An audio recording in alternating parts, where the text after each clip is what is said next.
Hello दोस्तों, क्या हाल है। तारीख आज 11 नवंबर 2025, दिन मंगलवार, हिंदी तिथि सप्तमी। और आइए बात करते हैं आज के मुख्य समाचार में देश भर की तमाम बड़ी खबरों पर नजर डालते हैं। देखिए दोस्तों, एक तो आज के दिन को हमारे देश में नेशनल एजुकेशन डे के रूप में मनाया जाता है। हर साल 11 नवंबर को राष्ट्रीय शिक्षा दिवस के रूप में मनाते हैं। ये दिन देश के पहले शिक्षा मंत्री मौलाना अब्दुल कलाम आजाद की जयंती के मौके पर मनाया जाता है। और चलिए आगे बढ़े खबरों में। इससे पहले दोस्तों एक श्रद्धांजलि। बीते दिन आपको पता होगा हमारे देश की राजधानी दिल्ली में एक बड़ा धमाका हो गया। दिल्ली में लाल किले के पास एक चलती कार में धमाका हुआ, जिसमें अब तक 9 से 10 लोगों की जान जाने की खबर है। जांच में पता चला कि वो जो कार थी वो हरियाणा के सलमान के नाम पर रजिस्टर्ड है। पुलिस ने फिलहाल उसको हिरासत में भी ले लिया है और पूछताछ जारी है। दिल्ली के लाल किला मेट्रो स्टेशन के पास ये चलती कार में ब्लास्ट हुआ। ये मैप में लोकेशन भी आप देख सकते हैं। लाल किले से मात्र 300 मीटर की दूरी पर यह बड़ा धमाका हुआ। बताया जा रहा है कि i20 कार में ये तेज धमाका हुआ, जिसमें 10 से ज्यादा गाड़ियां जल गई और आसपास के 20 से ज्यादा लोग घायल हो गए, जिन्हें LNJP अस्पताल में भर्ती कराया गया, जिनका इलाज अभी भी जारी है। दिल्ली में लाल किला मेट्रो स्टेशन के गेट नंबर 1 के पास ये बड़ा धमाका हुआ। ये जगह चांदनी चौक और लाल किले के करीब है, जहां रोजाना हजारों लोग घूमने फिरने आते हैं। मीडिया रिपोर्ट्स के मुताबिक शाम को तकरीबन 7 बजे के आसपास ये धमाका हुआ। फिर दिल्ली फायर डिपार्टमेंट को कॉल मिली। उसके बाद Delhi police, special cell, fire brigade और बॉम्ब स्क्वाड मौके पर पहुंची। पूरा इलाका अभी हाई अलर्ट पर है। इस घटना के पीछे के कारणों का अभी तक पता नहीं चल पाया है। जांच जारी है, लेकिन इसमें 2 तरह की थ्योरी बताई जा रही है। एक तो कार CNG वाली हो सकती है, जिसमें CNG में आग लगी हो और CNG टैंक से धमाका हुआ हो। दूसरा, टेरर एंगल से भी जांच की जा रही है, मतलब ये आतंकी हमला भी हो सकता है। दिल्ली ब्लास्ट की ये आंखों देखी कुछ तस्वीरें देखिए आप। कुछ प्रत्यक्षदर्शियों का कहना है कि धमाका 3 बार सुना, ऐसा लगा कि मानो सब मर जाएंगे। कई लोगों की तो ऐसी हालत हो गई कि लोगों के हाथ पैर सड़क पर कटकर दूर फेंक गए। इतना जोर से धमाका था ये। दिल्ली ब्लास्ट की तस्वीरें आप देख सकते हैं। बड़ी ही दिल दहला देने वाली तस्वीरें हैं। लोगों के शरीर के टुकड़े दूर जाकर गिर गए। धमाके की चपेट में आई दूसरी कारों के भी परखच्चे उड़ गए। इस घटना के बाद दिल्ली के लाल किले के आसपास समेत पूरे दिल्ली और उत्तर प्रदेश समेत कई राज्यों में हाई अलर्ट जारी कर दिया है। फिलहाल i20 कार के मालिक की पहचान हो गई। युवक को हिरासत में ले लिया और अब NSG कमांडो की टीम जांच में जुटी है। इधर गृह मंत्री अमित शाह भी LNJP अस्पताल पहुंचे घायलों से मिलने के लिए। घटना पर देश के प्रधानमंत्री नरेंद्र मोदी ने भी दुख जताया, मृतकों के परिजनों के प्रति संवेदना जताई और घायलों को जल्द ठीक होने की कामना की है। बताया जा रहा है कि शाम को तकरीबन 6:52 पर एक धीमी गति से आई गाड़ी सिग्नल पर आकर रुकी और वहीं पर अचानक विस्फोट हो गया और रात 9 बजे तक 10 लोगों की मौत की पुष्टि हुई। कुछ मीडिया रिपोर्ट्स में तो करीब 47 लोगों के घायल होने की भी खबर है। दिल्ली धमाके के बाद मुंबई, उत्तर प्रदेश समेत आसपास के कई राज्यों में हाई अलर्ट जारी कर दिया है। चप्पे चप्पे पर सुरक्षा एजेंसियों को सतर्क रहने के निर्देश भी दिए हैं। ये देखिए कुछ अलग अलग राज्यों में प्रशासन की कार्रवाई। दिल्ली में हरियाणा नंबर की गाड़ी में ब्लास्ट हुआ था, तो हरियाणा गुरुग्राम से रजिस्टर्ड और प्रदेश के बॉर्डर पर अन्य गाड़ियों की भी चेकिंग हो रही है। पुलिस कर्मियों की छुट्टियां भी कैंसिल कर दी गई हरियाणा में। वहीं इधर दिल्ली ब्लास्ट के बाद गुजरात राज्य में भी हाई अलर्ट जारी हुआ। अहमदाबाद, वडोदरा, सूरत, राजकोट समेत कई शहरों में सर्च ऑपरेशन जारी है।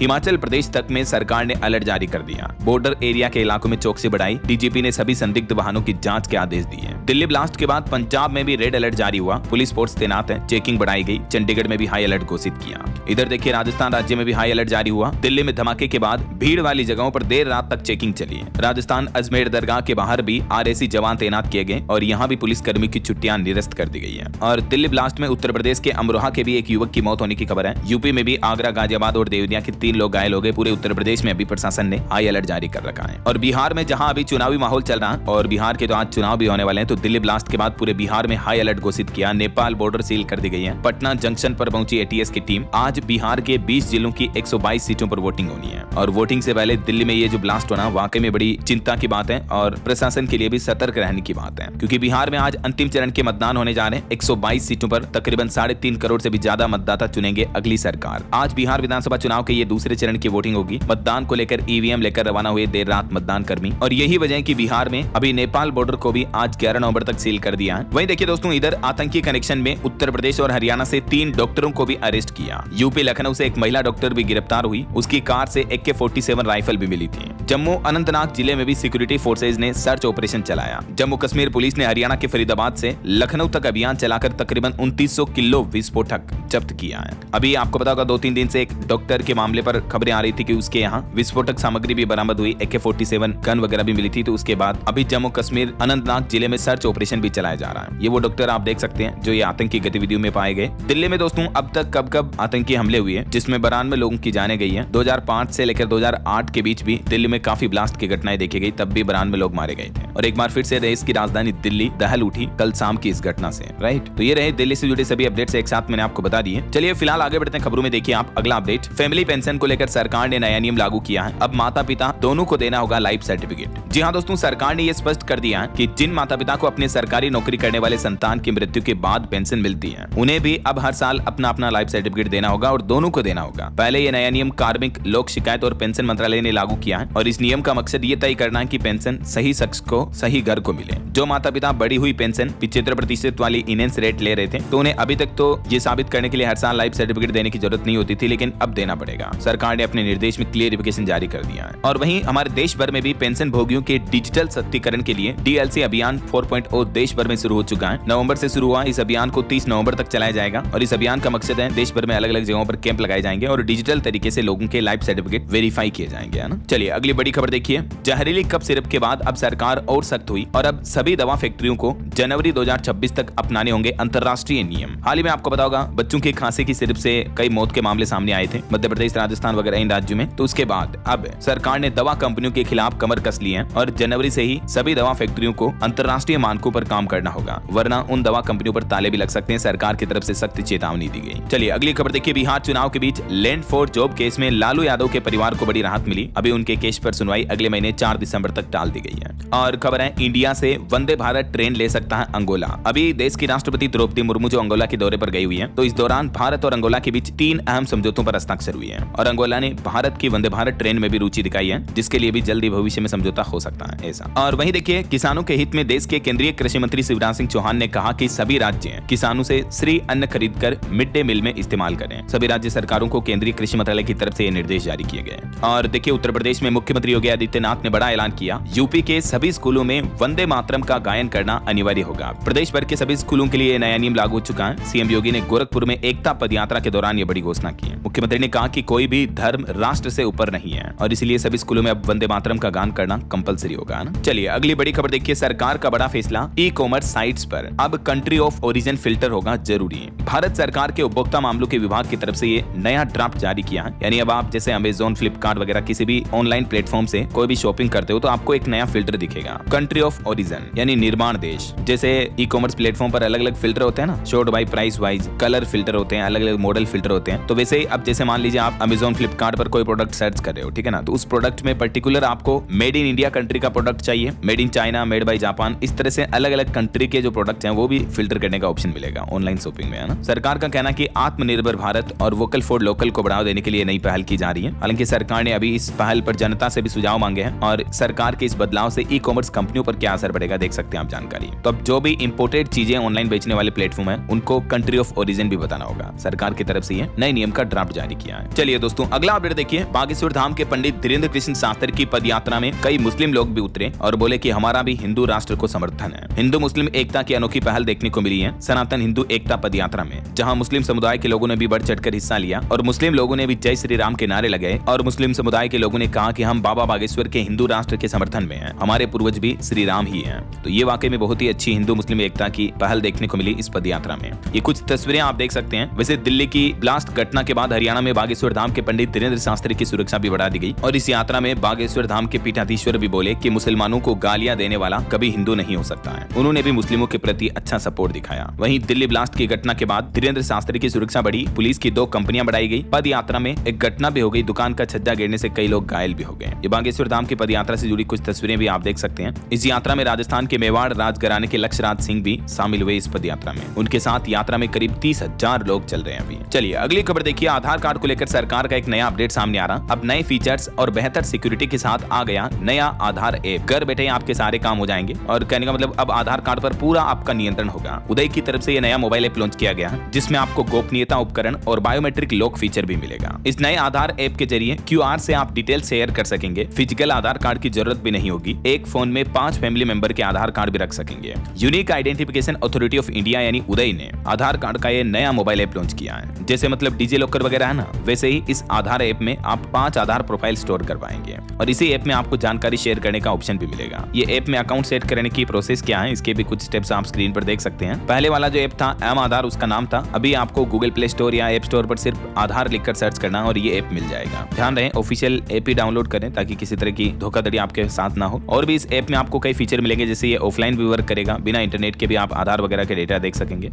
इसके अलावा उदय ने आधार कार्ड खोजने का भी एक तरीका आसान कर दिया है। अगर आपका मोबाइल नंबर आधार कार्ड से लिंक है तो अब उदय की वेबसाइट पर मौजूद रीड्राइव UID आईडी या ईआईडी ऑप्शन से आप आसानी से अपना आधार नंबर वापस ढूंढ सकते हैं अगर आप अपने आधार कार्ड के नंबर भी भूल गए तो। ठीक है, चलिए अगला अपडेट देखिए दोस्तों। सोना चांदी के भाव पर खबर आ रही। सोना 2341 रुपए महंगा हुआ और अभी सोने का भाव 1,22,000 रुपए प्रति 10 ग्राम पहुंच चुका है। इसी साल सोना 46,279 रुपए महंगा हो चुका है, जबकि चांदी में 3368 रुपए की बढ़ोतरी हुई एक ही दिन में और अभी चांदी का भाव एक बार फिर से 1.5 लाख से ऊपर पहुंच गया, 1,52,000 रुपए प्रति किलो। बाकी और भी अलग अलग कैरेट के हिसाब से गोल्ड के प्राइस आप देख ही सकते हैं स्क्रीन पर। चलिए अगला अपडेट देखिए। एक रिपोर्ट सामने आ रही कि भारत अमेरिका व्यापार सहयोग में स्टील इंडस्ट्री को प्राथमिकता देने की जरूरत है, ईईपीसी इंडिया का ये कहना है। वहीं देखिए रियल एस्टेट सेक्टर में भी लग्जरी और अल्ट्रा लग्जरी सेगमेंट ने भारत की रफ्तार बढ़ाई। फाइनेंशियल ईयर 2026 में 19% बढ़ेगी हाउसिंग सेल्स वैल्यू भी। रियल एस्टेट मार्केट को लेकर ये रिपोर्ट सामने आ रही है और ब्रोकरेज फर्म जेफरीज का कहना है कि भारत का ऊर्जा पर पूंजीगत व्यय अगले 5 साल में दुगना होकर $280 अरब को पार कर लेगा। वहीं एक रिपोर्ट सामने आ रही कि भारत के शेयर बाजार में इक्विटी बाजार में डीमेट खातों की संख्या में तगड़ा उछाल देखने को मिला। कुल संख्या बढ़कर 21 करोड़ के पार पहुंच चुकी है,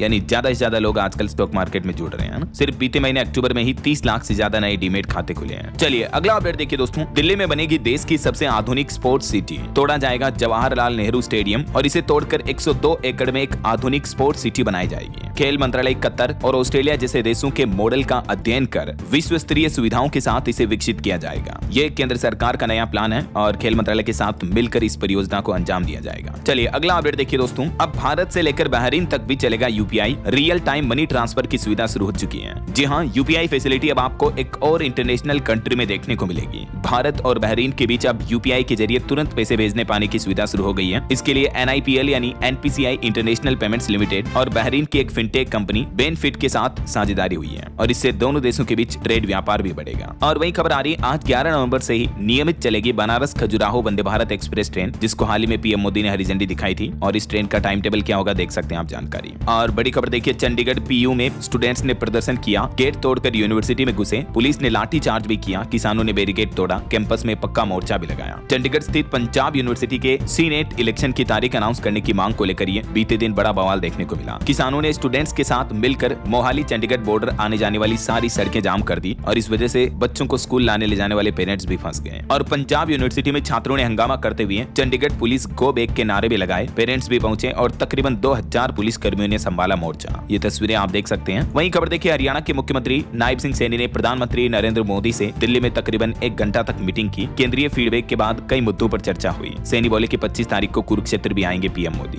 और देखिए दोस्तों, देश के प्रसिद्ध तिरुमाला मंदिर लड्डू विवाद पर खबर आ रही कि उत्तराखंड की एक कंपनी ने 68 लाख किलो मिलावटी घी और मक्खन सप्लाई किया था इस मंदिर को प्रसाद के रूप में और इससे 250 करोड़ कमाए थे। बताया जा रहा है कि कंपनी को ब्लैकलिस्ट करने के बाद भी भोले बाबा डेयरी ने नकली घी सप्लाई जारी रखा। तो तिरुपति देवस्थानम नकली घी केस मामले को लेकर अब उत्तराखंड की फैक्ट्री ने जो यह घटिया काम किया उस पर सरकार ने कार्रवाई करना भी शुरू कर दिया है और ये गंभीर आरोप लगे हैं इस बड़ी डेयरी कंपनी पर। CBI जांच टीम ने भी खुलासा किया है। चलिए अगला अपडेट आ रहा, असम सरकार इसी महीने 25 नवंबर को राज्य में बहु विवाह पर प्रतिबंध लगाने वाला बिल भी पेश करेगी विधानसभा में। असम के मुख्यमंत्री हेमंत बिश्व सरकार की तरफ से ये बड़ा फैसला लिया गया है। और वहीं दोस्तों, बॉलीवुड से खबर आ रही है, अभी एक्टर धर्मेंद्र की हालत काफी नाजुक है, उन्हें वेंटिलेटर पर रखा गया है। बॉलीवुड एक्टर सलमान खान भी अस्पताल में उनसे मिलने पहुंचे। सनी देओल की टीम भी बोले कि घबराने की कोई बात नहीं है। 89 साल के धर्मेंद्र की तबीयत अभी काफी नाजुक है, उन्हें सांस लेने में भी दिक्कत हो रही है। एक्टर की टीम ने खुद ये हेल्थ अपडेट दिया। और दोस्तों, इनकी इस खराब सेहत के मामले के बीच एक सोशल मीडिया पोस्ट देखने को मिली मुझे। देखिए इस पोस्ट में लिखा है, इनके 2 पत्नी है, 6 बच्चे हैं, 13 नाती पोते हैं और 3 दामाद हैं। धर्मेंद्र का परिवार इतना बड़ा है, फिर भी ये अपने फार्म हाउस में अकेले कुछ नौकरों के साथ रहते हैं। क्या अमीर क्या गरीब, सबकी यही कहानी है। सब जीवन के अंतिम पड़ाव में अकेले रह जाते हैं, बच्चे बड़े हो जाते हैं, शादी कर लेते हैं, कैरियर सेट हो जाता है और अपने जीवन में कमाने में व्यस्त हो जाते हैं। ये कैसी विडंबना। क्या कहना चाहोगे दोस्तों आप इन स्थितियों पर? आपकी राय विचार कमेंट करके बताइएगा जरूर। चलिए अगला अपडेट देखिए, इंडो पाक बॉर्डर पर भारतीय सेना ने अखंड प्रहार किया। ऑपरेशन सिंदूर के बाद सबसे बड़ा युद्धाभ्यास होगा। अब दुश्मन के इलाके में घुसकर ठिकाने उड़ाएगी इंडियन आर्मी। भारतीय सेना का ये एक और सबसे बड़ा संयुक्त युद्धाभ्यास होने जा रहा। वैसे अभी आपको पता होगा त्रिशूल अभ्यास चल रहा, इसमें भी 30,000 से ज्यादा सैनिकों ने जौहर दिखाया। तीनों सेनाओं के बीच जबरदस्त तालमेल दिखा। 31 अक्टूबर से ही भारतीय सेनाओं का ये त्रिशूल अभ्यास जारी है और ये अब अंतिम चरण में पहुंच चुका है। अब 2 दिन और ये अभ्यास किया जाएगा, इसके साथ 13वें दिन इसका समापन होगा और ये ऑपरेशन सिंदूर के बाद राजस्थान के जैसलमेर में अब तक का सबसे बड़ा युद्धाभ्यास होगा। आज 11 नवंबर को इस अभ्यास में भारतीय सेना अपने कई अलग अलग तरीके के हमला करने वाली क्षमताओं को प्रदर्शित करेगी। तो चलिए जय इंडियन आर्मी बोलते हुए आगे बढ़ते हैं खबरों में। आप भी दोस्तों भारतीय सेना के रेस्पेक्ट के लिए कमेंट बॉक्स में जय इंडियन आर्मी अवश्य लिख दीजिएगा। फिलहाल देखिए अगली बड़ी खबर, जल्द ही तंबाकू, सिगरेट और पान मसाला इनकी कीमतें बढ़ने वाली हैं। मीडिया रिपोर्ट्स के मुताबिक नया टैक्स लगाने की तैयारी कर रही है सरकार और बजट 2026 में ये ऐलान भी किया जा सकता है, क्योंकि बजट 2026 की तैयारियां अभी से शुरू हो चुकी हैं। वित्त मंत्री निर्मला सीतारमण ने देश के प्रमुख अर्थशास्त्रियों के साथ बैठक की। हर साल आपको पता होगा 1 फरवरी को बजट पेश किया जाता है और उसकी तैयारियां अभी से चालू हो चुकी हैं। तो बजट 2026-27 को लेकर वित्त मंत्री ने ये देश के जाने माने अर्थशास्त्रियों के साथ बैठक की। ये प्री बजट बैठक हुई है, जिसमें मतलब बजट की तैयारियों प्लानिंग को लेकर चर्चा हुई है और रिपोर्ट्स आ रही कि इस बार बजट में तंबाकू और पान मसाला जैसे प्रोडक्ट्स महंगा कर सकती है सरकार। कुछ नए सेस और NCC लगाने का भी ऐलान किया जा सकता है। ऐसा बहरहाल अभी तो अपन कुछ और महत्वपूर्ण और काम की खबरें देखेंगे दोस्तों, लेकिन फिलहाल वक्त हो चला है आज के ताजा मौसम समाचार जानने का। और हाँ, एक छोटी सी रिक्वेस्ट आपसे यह है कि अगर आप DLS न्यूज चैनल से अभी तक भी जुड़े नहीं हो तो जुड़ जाइए, चैनल को सब्सक्राइब करके बेल आइकन जरूर दबा दीजिएगा और इस वीडियो पर एक लाइक और शेयर भी कर देना, ताकि आपको रोजाना की ताजा खबरें, महत्वपूर्ण मुख्य समाचार, काम के न्यूज अपडेट सबसे पहले आपके मोबाइल पर मिलते रहेंगे। चलिए मौसम समाचार पर बात करते हैं। तो देखिए, एक तो मौसम विभाग का कहना कि मध्य और उत्तरी भारत में तो शीतलहर का प्रकोप जारी है, लेकिन दक्षिण भारत के कुछ राज्यों में भारी बारिश की संभावना भी है। वैसे अभी तो दक्षिण भारत में पूर्वोत्तर मानसून कमजोर पड़ रहा है, तो इस वजह से तमिलनाडु, आंध्र प्रदेश वगैरह में बारिश घटेगी और देश के मध्य भारत के राज्यों में तो शीतलहर कोल्ड वेव चल रही है। मध्य प्रदेश, छत्तीसगढ़, झारखंड में भी 3 दिन कोल्ड वेव का अलर्ट है। हिमाचल प्रदेश में तो कई जगहों पर पारा माइनस में चल रहा। गुजरात के भी 6 शहरों में तापमान 16 डिग्री से नीचे पहुंचा। कुछ अलग अलग राज्यों के मौसम की स्थितियां देखिए आप। मध्य प्रदेश में शीतलहर दिख रही है, भोपाल, इंदौर, उज्जैन भी ठिठुरे। राजगढ़ सबसे ठंडा इलाका चल रहा, पारा 8 डिग्री से भी नीचे पहुंचा। इधर राजस्थान में भी चली शीतलहर। अगले एक सप्ताह सर्दी स्थिर रहेगी, तापमान में कोई बड़ा उतार चढ़ाव भी नहीं होगा। दिन में तेज धूप दिखेगी, सुबह शाम सर्द हवाएं भी चलेगी। वहीं उत्तर छत्तीसगढ़ में भी शीतलहर का असर दिख रहा। अंबिकापुर में न्यूनतम तापमान 8 डिग्री सेल्सियस तक पहुंचा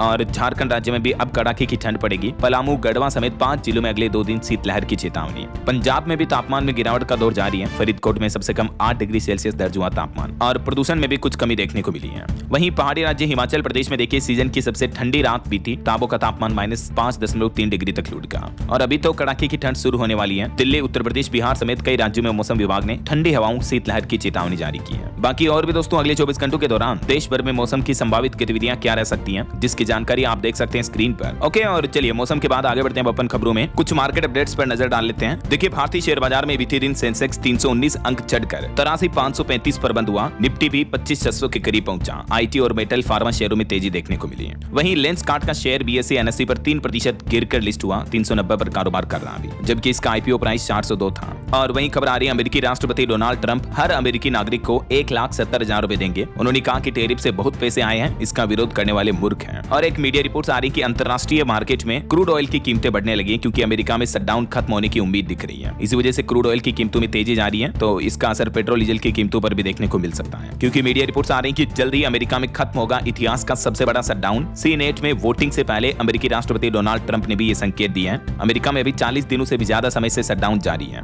और इस शटडाउन का असर दिख रहा कि अमेरिका में रोजाना 2000 से भी ज्यादा उड़ानें रद्द हो रही है। ट्रेवल क्राइसिस की भी चेतावनी जारी हुई अमेरिका में। हालात ये चल रहे हैं कि सरकारी कर्मचारियों को तनख्वाह देने तक पैसे नहीं है। तो बताया जा रहा है कि क्या विरोधी पार्टियों के सामने झुक गए ट्रंप। ओबामा केयर पर वोटिंग कराने पर राजी हुए। संसद में बिल पास हुआ। 40 दिन से जारी शटडाउन खत्म होने की उम्मीद अब दिखने लगी है। इस बीच खबर है, अमेरिकी राष्ट्रपति डोनाल्ड ट्रंप से मिलेंगे सीरियाई राष्ट्रपति अल सरा। एक वक्त था जब इन्हीं अल सरा को यूएस ने खुद आतंकी घोषित किया था। इनके ऊपर 84 करोड़ का इनाम रखा था और अब देखिए अमेरिका खुद इनका व्हाइट हाउस में स्वागत करने जा रहा है। वक्त का फेर देखिए जरा आप। वहीं खबर आ रही दोस्तों, ऑस्ट्रेलिया में भी 16 साल से कम उम्र के बच्चों के लिए सोशल मीडिया बैन हो चुका है। अगले महीने 10 दिसंबर से फेसबुक, इंस्टाग्राम अकाउंट नहीं बना पाएंगे 16 साल से कम उम्र के बच्चे हैं। फेसबुक, इंस्टाग्राम, ट्विटर, इस तरह की सोशल कंपनियों पर, और फिर भी अगर कंपनियों ने ऐसा किया तो 400 करोड़ रुपए तक का जुर्माना लगाया जाएगा। वैसे ऑस्ट्रेलिया के बाद डेनमार्क ने भी बैन कर दिया, मैंने आपको कल ही अपडेट बताया था। और वहीं देखिए, अमेरिकी प्रतिबंधों के बीच 2 सरकारी तेल कंपनियों ने अमेरिका और अबू धाबी से कच्चा तेल खरीदा है। 50 लाख बैरल क्रूड ऑयल खरीदा है। क्योंकि प्रतिबंध लग रहा है तो रूस से अब दूरी बना रही कंपनियां और हिंदुस्तान पेट्रोलियम ने यह बड़ा सौदा किया है। और भी ये दोनों सरकारी कंपनियों ने भी रूसी तेल खरीद से दूरी बना ली है। वहीं देखिए बड़ी खबर, पाकिस्तान में आर्मी चीफ मुनीर प्रधानमंत्री और राष्ट्रपति से भी ज्यादा ताकतवर हुई है। अब तीनों सेनाओं के मुखिया बन चुके हैं। और वहीं देखिए दोस्तों, दिल्ली में जो धमाका हुआ उस पर वर्ल्ड मीडिया ने क्या रिएक्शन दिया। पाकिस्तानी मीडिया ने लिखा कि ब्लास्ट ने भारत को हिला दिया। BBC ने कहा कि इंडियन कैपिटल धमाके से दहली है। दुनिया भर में इस धमाके की चर्चा हो गई है। और एक बड़ी दुर्घटना हो गई, देखिए आप, बिहार पटना में भी एक घर की छत गिरी जिसमें एक ही परिवार के 5 लोगों की मौत हो गई। पति पत्नी और 3 बच्चों की मलबे में दबने से जान चली गई। चलिए खेल समाचार पर खबर देखिए, महिला जूनियर हॉकी विश्व कप का ऐलान हो चुका है। भारतीय टीम की कमान संभालेगी ज्योति सिंह। 25 नवंबर से 13 दिसंबर के बीच चिली में इसका आयोजन होगा।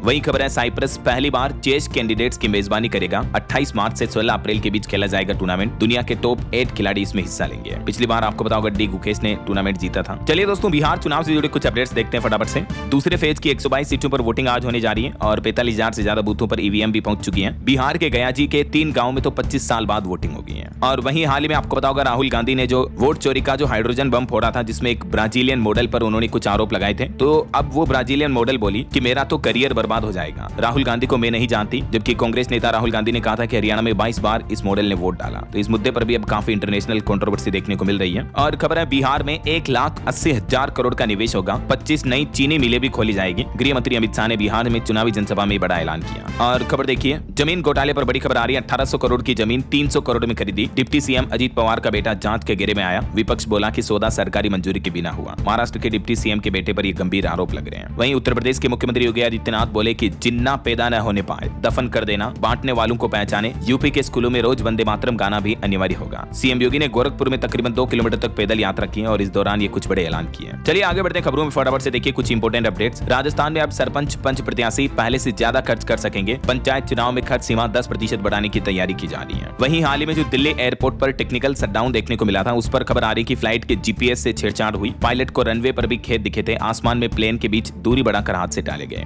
और दिल्ली में प्रदूषण पर भी एक बड़ी खबर देखिए, क्योंकि सांस भी कभी चलती थी। दिल्ली एयर पोल्यूशन के खिलाफ जेन-जी युवाओं ने प्रदर्शन किया। युवाओं ने कई फनी मीम से विरोध भी किया दिल्ली में बढ़ते प्रदूषण का। तो अभी एक दिन पहले आपको पता होगा दिल्ली में कई प्रदूषण के खिलाफ विरोध प्रदर्शन कर रहे युवाओं को दिल्ली पुलिस ने हिरासत में लिया। राहुल गांधी ने कहा कि अपराधियों जैसा व्यवहार कर रही है दिल्ली पुलिस, है ना। चलिए अगली खबर देखिए, उत्तर प्रदेश में इलेक्ट्रिक व्हीकल अब टैक्स फ्री होंगे और सब्सिडी भी मिलेगी। 10 लाख की कार खरीदोगे तो 90,000 का फायदा होगा और हर साल की 30,000 तक की बचत टैक्स वगैरह में भी होगी। और अभी उत्तर प्रदेश के किन किन बड़े शहरों में कितने चार्जिंग स्टेशन लगे हुए हैं, इसके भी डेटा आप देख सकते हैं। दिल्ली सरकार की तरफ से इलेक्ट्रिक व्हीकल पर सब्सिडी देने की बड़ी घोषणा की और ये राहत 13 अक्टूबर 2027 तक जारी रहेगी, है ना। और एक रिपोर्ट सामने आ रही, गोल्डमैन सैक्स ने भारत की रेटिंग बढ़ाई। निफ्टी के 2026 तक 29,000 लेवल तक पहुंचने का अनुमान है। वहीं देखिए एनजीटी ने एस्बेस्टस सीमेंट सीट को सबसे सुरक्षित माना, कहा कि स्वास्थ्य पर कोई खतरा नहीं है। रिपोर्ट के बाद बेंच से भी इनकार किया। और खबर आ रही, उत्तर प्रदेश लखनऊ के शाहरा शहर को विधानसभा बनाए जाने की तैयारी की जा रही है। एलडीए ने शासन को रिपोर्ट भी भेजी। लखनऊ के गोमती नगर में जो ये सहारा भवन है, शाहरा सिटी है, इसको विधानसभा बनाने का प्लानिंग की जा रही है। और वही खबर है, बिहार चुनाव के बाद अब यूपी में सोशल इंजीनियरिंग करेंगे राहुल गांधी। पिछड़े और दलित वर्ग में चलाया जाएगा अभियान। 12 नवंबर को कल बैठक में यह मसौदा तय होगा।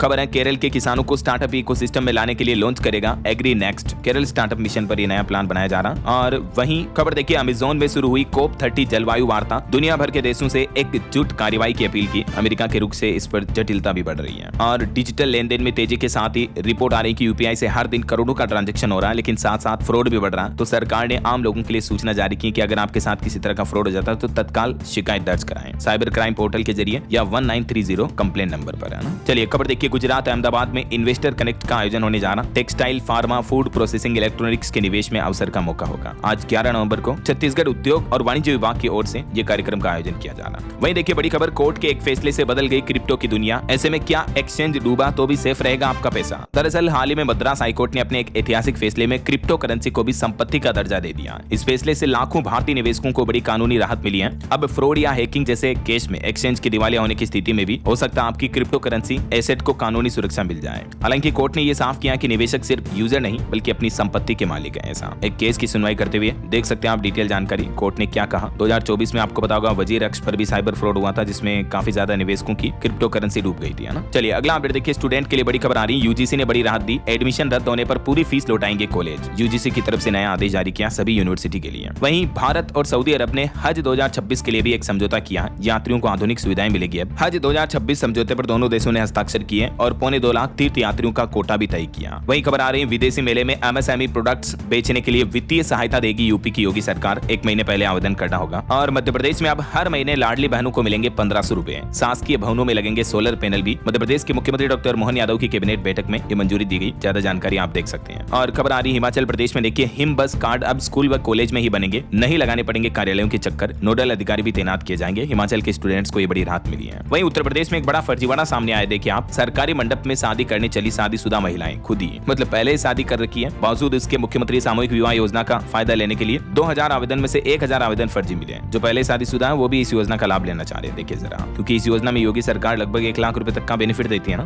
तो अब ये फर्जीवाड़े सामने आ रहे हैं। और बड़ी खबर देखिए, थाईलैंड में नया शराब नियंत्रण कानून लागू हुआ। निर्धारित समय के बाद शराब पीने पर अब जुर्माना भी लगेगा। वहीं रक्षा मंत्री राजनाथ सिंह ने डीपीएसयू भवन का उद्घाटन किया। 3 अहम एमओयू पर भी हस्ताक्षर हुए। और खबर है, पीएनबी घोटाले के मुख्य आरोपी मेहुल चोकसी की 13 संपत्तियां नीलाम होगी। कोर्ट ने अनुमति दी, 46 करोड़ की संपत्ति की बिक्री होगी। और देखिए दोस्तों, यूपी में 60 हेक्टेयर जमीन पर 579 करोड़ से हो रहा एयरपोर्ट का विस्तार। उत्तर प्रदेश आगरा में ये एयरपोर्ट का डेवलपमेंट देखने को मिलेगा। और यूपी में रबी फसलों के बीज और खाद के लिए भी 50% सब्सिडी मिलेगी। इसके लिए हेल्पलाइन नंबर भी जारी किया योगी सरकार ने। इस नंबर पर आप सहायता ले सकते हैं। वहीं यूपी के राजकीय पॉलिटेक्निक संस्थान बनेंगे एक्सीलेंस सेंटर। कानपुर समेत बुंदेलखंड के 9 संस्थान इसमें शामिल हैं। और देखिए उत्तर प्रदेश में युवाओं को साइबर ठग से बचाने के लिए भी जागरूकता अभियान चलाया जाएगा। यूपी की योगी सरकार ने नया प्लान बनाया। चलिए कुछ और अपडेट देखते हैं फटाफट से। टेक न्यूज से खबर आ रही है, पेटीएम मोबाइल ऐप का नया वर्जन लॉन्च हुआ। यूजर्स को अब पेटीएम ऐप में एआई फीचर्स के साथ नया इंटरफेस मिलेगा। और वहीं देखिए दोस्तों, जेके टायर ने लॉन्च किया एडवांस सेंसर वाला smart tyre. Air pressure, temperature और लीकेज की जानकारी देगा ये। और सरकार ने आंकड़े जारी करते हुए बताया कि स्वच्छता अभियान से केंद्र सरकार को 4085 करोड़ रुपए की कमाई हुई। 231 वर्ग फुट जमीन भी खाली कराई गई।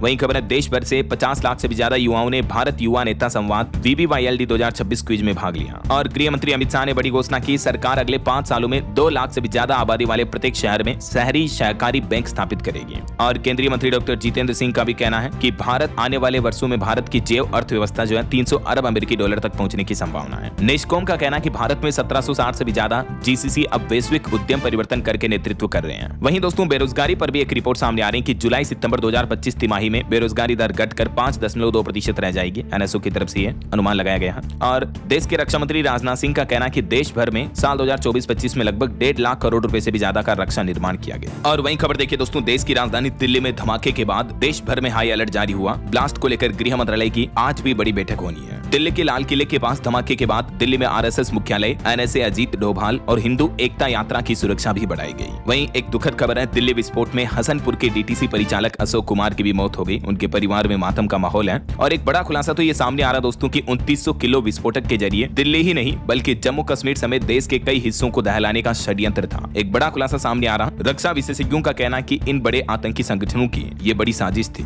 और आतंकी कनेक्शन पर एक बड़ी शर्मनाक खबर तो ये देखिए आप, 5 लाख सैलरी होने के बावजूद भी आतंकियों की कठपुतली बन गया डॉक्टर आदिल, जो कि आतंकियों के कहे अनुसार काम कर रहा था। जरा देखिए, इतने पैसों से भी इनकी भूख नहीं भागती है। तो अभी जांच चल रही है, आगे अपडेट क्या खुलासे सामने आते बताता रहूंगा। फिलहाल देखिए अगली खबर, हिमाचल प्रदेश में पेन्यूरी पेंशन अब 8000 महीना मिलेगी। पूर्व सैनिकों की बेटियों की शादी के लिए भी 1 लाख रुपए मिलेंगे। हिमाचल सरकार की तरफ से बड़ी घोषणा की गई है। वहीं खबर आ रही है, पश्चिम बंगाल स्कूल भर्ती घोटाला मामले के पूर्व शिक्षा मंत्री पार्थ चटर्जी की रिहाई का रास्ता साफ हुआ। 3 साल बाद अब उन्हें जमानत मिलने जा रही है। और भारतीय सेना का नया प्लान देखिए दोस्तों, BSF जवानों में अब सीमा पार से आने वाले ड्रोन को मार गिराएंगी महिलाओं का दुर्गा ड्रोन स्क्वाड्रन दस्ता भी। सीमा सुरक्षा में नई मिसाल देखने को मिलेगी। और सुप्रीम कोर्ट का कहना कि आजकल न्यायालयों के मन मुताबिक फैसला न आने पर जजों के खिलाफ अपमानजनक आरोपों का चलन बढ़ रहा है। सुप्रीम कोर्ट के CJI गवाही ने इस पर चिंता भी जताई। वहीं सुप्रीम कोर्ट का कहना कि रिटायर्ड हाई कोर्ट जजों की निगरानी में होंगे बार काउंसिल के चुनाव। सुप्रीम कोर्ट ने इसको लेकर भी अहम बात कही। और वहीं केंद्र सरकार का प्लान है, देश के बड़े हवाई अड्डों पर पुराने सिस्टम को बदलने की मांग की जा रही है। सरकार से बोले AI के इंजीनियर्स, दिल्ली खतरे की घंटी थी। खबर है, कृषि मंत्रालय में खुलेगा मिलेट कैफे। उड़ीसा का श्री अन्न मॉडल पूरे देश में लागू होगा। सरकार ने बड़ी घोषणा की। वहीं देखिए, केरल राज्य में 2 चरणों में होगा स्थानीय निकाय चुनाव। 9 और 11 दिसंबर की तारीख तय हुई है। और लोकसभा के शीतकालीन सत्र पर भी खबर आ रही। सवाल जवाब के लिए मंत्रालयों को 5 समूह में बांटा गया। ऑनलाइन पोर्टल से भी भेजे जाएंगे सवाल। वहीं